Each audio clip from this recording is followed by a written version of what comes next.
We've seen him abseiling, shooting down a zip line, and parading around on a bike.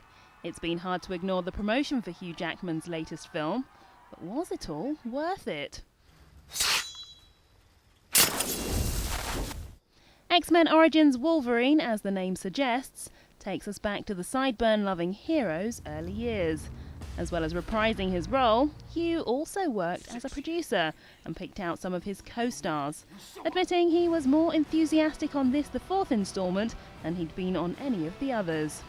Every cast member we have, I'm happy to say, is someone that I've been passionate about. So I arrive on set like, yeah, it's you, hey, how you doing? I'm so thrilled you're here, you know.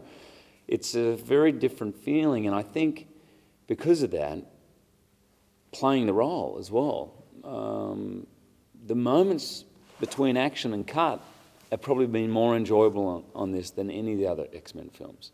And the others certainly didn't have this man, Liev Schreiber, aka Sabretooth, who's also Wolverine's half-brother. You don't call, you don't write.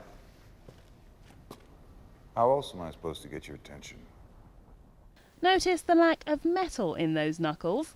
The story takes us back to a time before his skeleton was bonded with indestructible adamantium and fills in some of the missing pieces of the puzzle.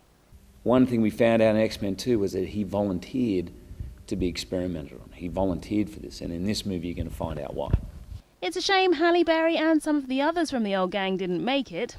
The story is a bit on the silly side, even for a comic book film.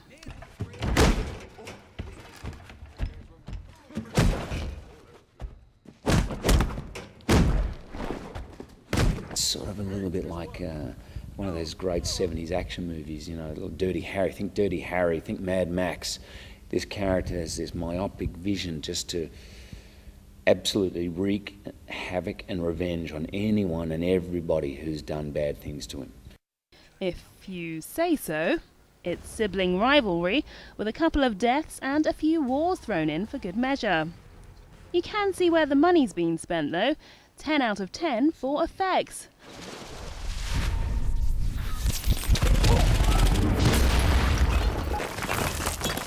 So it's certainly a treat for the eyes, especially the scenes with a naked Mr. Jackman.